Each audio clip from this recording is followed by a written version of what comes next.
สวัสดีค่ะชื่อยานะคะเป็นแม่ทีมแอลกูต้าโมนิเรดฟู้ดตัวนี้นะคะอยู่ที่ประเทศไทยนะคะตอนนี้เรากำลังขยายสาขาไปที่ประเทศลาวนะคะทั่วประเทศนะคะเรากำลังเปิดรับสมัครตัวแทนเจ้าแอลกูต้าโมนิตัวนี้อยู่นะคะเจ้าแอลกูต้าโมนิเรดฟู้ดตัวนี้นะคะมันดีแล้วก็ดีกว่ายี่ห้ออื่นยังไงนะคะเจ้าแอลกูต้าโมนิตัวนี้นะคะมันไม่ใช่สารกลูตาไทโอนเพียวๆนะคะมันเป็นสารตั้งต้นนะคะให้ร่างกายของเราสร้างกลูตาได้เองนะคะเพราะฉะนั้นเมื่อเราทานเข้าไปนะคะมันจะไม่ถูกย่อยที่กระเพาะอาหารนะคะเพราะว่ามันมีเม็ดเคลือบ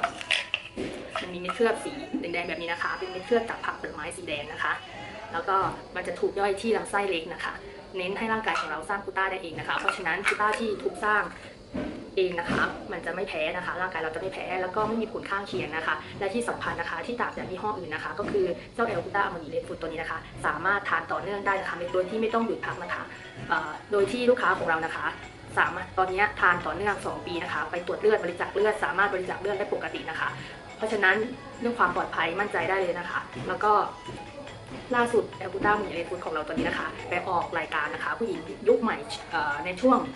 บิวตี้นะคะที่ช่องลาวสตาร์มานะคะเพราะฉะนั้นมั่นใจเรื่องความปลอดภัยได้เลยนะคะตัวนี้นะคะเปิดบินเพียง9 กระปุก 1,800 บาทนะคะเป็นเงินไทยเงินกีบ 477,000 กีบนะคะขายที่ราคา78,000 กีบนะคะหรือว่า 78,000 กีบนะคะราคาขายนะคะแล้วก็ถ้าเกิดเปิดบินแล้วนะคะเราจะมีบัตรตัวแทนให้นะคะ1มีบัตรตัวแทนให้นะคะ2มีกลุ่มรีวิวสินค้านะคะแล้วก็มีกลุ่มตัวแทนให้นะคะแล้วก็3นะคะจะเป็นการโยนออเดอร์นะคะจะเป็นการโยนออเดอร์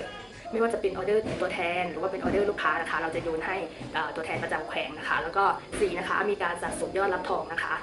อันนี้ถ้าเกิดเราทำยอดได้นะคะเราก็จะได้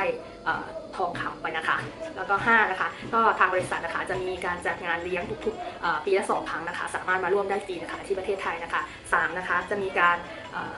รสะสมยอดทั้งปีนะคะแล้วก็เที่ยวต่างประเทศฟรีนะคะคุ้มมากเลยค่ะสำหรับใครที่สนใจสมัครตัวแทนนะคะสมัครที่ใต้คลิปนี้นะคะส่งฟรีทั่วประเทศลาวเลยนะคะ